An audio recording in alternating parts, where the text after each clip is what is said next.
10 rumah di kampung contoh Pedagas Putatan musnah dalam kebakaran malam tadi. Bagaimanapun semua penghuni dilaporkan selamat dalam kebakaran jam 9.20 malam itu.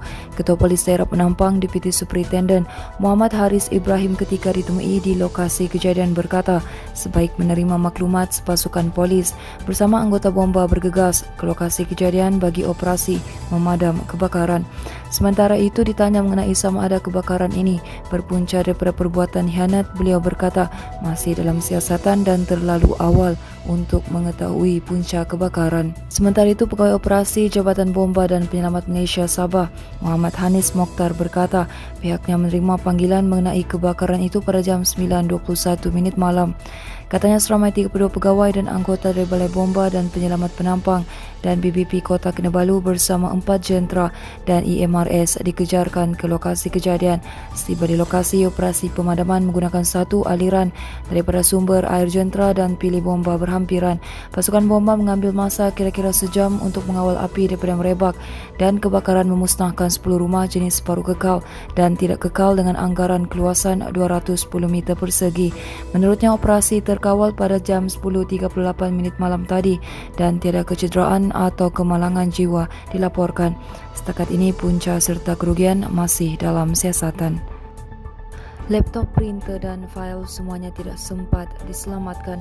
Itu luahan seorang penuntut Institut Perguruan Guru Kampus Kentuaran, Mimi Hasliani Masari, 22 tahun, selepas rumahnya antara yang musnah dalam kebakaran di kampung contoh Petagas malam tadi.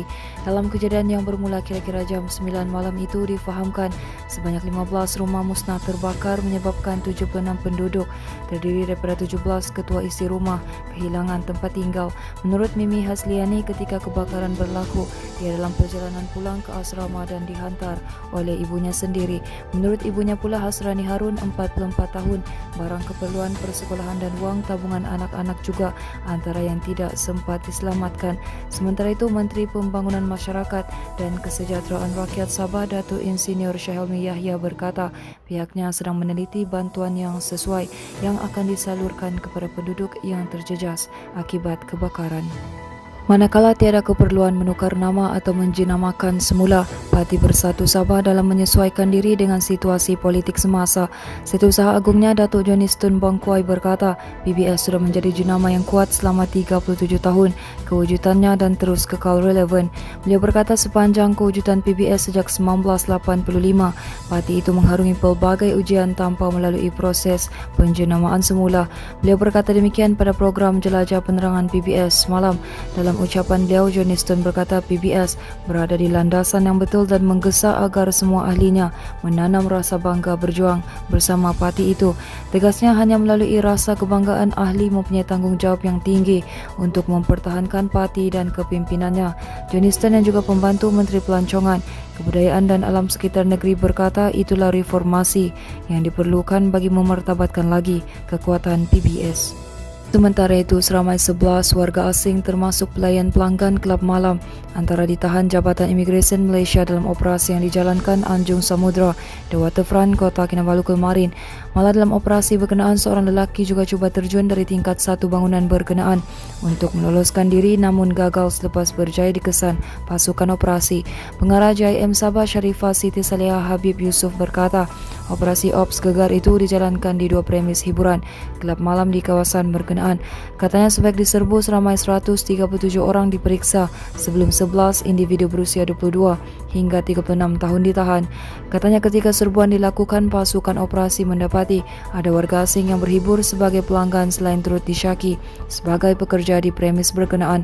Menurutnya semua yang ditahan disyaki melakukan kesalahan mengikut peraturan Imigresen 1963 serta Akta Imigresen 1959-63. Semua itu Sharifah Siti Saleha berkata operasi di premis hiburan seperti ini akan dipergiat dan diteruskan dari semasa ke semasa. Katanya ia adalah usaha membantras parti khususnya yang disyaki terlibat dalam aktiviti tidak bermoral. Seterusnya, 5 individu berdepan detik cemas apabila ambulans yang dinaiki mereka merempuh sekawanan lembu di Jalan Kota Blut, Kota Marudu, Kota Blut awal pagi tadi.